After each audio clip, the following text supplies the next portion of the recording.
Let me tell you how Netflix changed the way I look at time management. You ever watched a Netflix TV show? I'm sure you have. Probably a stupid question in retrospect. But when you watch a Netflix show, what happens at the end? There's a little bit of a slider that says the next episode will play in so many seconds. The reason that they do that is they understand that it's more work for somebody to pause, change, do something else than it is to just let the next episode play. And so what is that? That's autopilot. That's putting our subconscious on autopilot and forgetting the ability that we have to make choice. Now, I understand that decision fatigue is real. I also understand that people need a break from work, from reality, from time to time. But when we allow ourselves to go on autopilot 24/7 and subconsciously forget the fact that we have the ability to make choice, we run the risk of not optimizing our ability to make decisions for ourselves. So in a lot of time management that you'll see out there, there's the conversation around the first thing you need to do is make a plan. And then in order to do that is you take your to-do list, prioritize, fit it into your plan and execute. And while in theory that works, in practicality for most people, they just aren't able to follow that schedule all the time. The other thing that doesn't take into consideration is that for a lot of people, your energy at the time that you're supposed to do a task may not match that task or activity. So what Netflix taught me was we need to turn ourselves off of autopilot. So I've designed a 5-step process that I think that can help most people on their time management. So step number 1 is I want you to recognize every time you're switching between tasks. That will allow you to at least decide if you want to make a choice to do something different. So it could be when I'm done this video, I will have a choice to do something. It could be anything. Go grab another coffee, upload this video. I have a choice to make.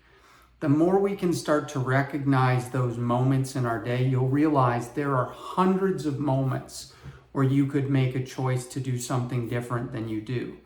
That recognition turns you off of autopilot. The second step I want you to do is to then review your to-do list. So if you're able to, at that moment, look at and recognize that you have an opportunity to make a change, I want you to then review what you could do. Now, that could be a standard to-do list. That could also be reviewing your strategic plan, your 90-day targets. It could also be just determining what could I do right now to create a better customer experience? What could I do today, right now, to have a more meaningful day? It doesn't have to be anything crazy. It's just a question you want to ask to figure out what is possible that I could do next. The third thing before you select. So the third thing is I actually want you to rate your energy then at this time. So once you recognize here's a bunch of stuff I could do, I want you to rate how you feel.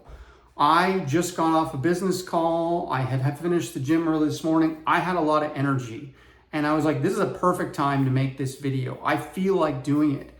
If I had set this at 7:30 this morning before the gym and I had woken up and I wasn't quite there, I don't know that this morning I would have had the energy that I can put into the video right now. So it's really important that you match whatever task you're choosing to the energy you have at the time. The fourth step then is to select what it is you're going to do. So now the fact that you've recognized, you've reviewed, you've rated your energy, you're going to select. Now there's a lot of tools out there, Eisenhower Matrix, ABCD method. There's hundreds, at least dozens anyways, by Brian Tracy alone. I'm not saying they're all the best, but you need to choose a prioritization tool that allows you to decide if it's the best use of your time. If you don't want to use a tool, use your best judgment, use your gut. That's fine as well. The last thing you want to do, and this is probably the one that gets missed alongside of energy, is I want you to select the environment. It's so important to match the environment to the task. Now, I know this can be difficult in an office setting where you can't leave your office, But if you have control and you know that where you're in right now is going to be an area you're going to be interrupted or it's going to be really loud, like if right now my family was home and they were in the next room talking or watching TV, I probably couldn't make this video because I would hear things and get distracted. So I was able to select an environment at this moment that would allow me to match the task I wanted to do with my energy in the best setting. So that's my 5-step process. I recognize that I'm going to switch a task. I review my list. I rate my energy. I select the task that's appropriate. And then I set the environment.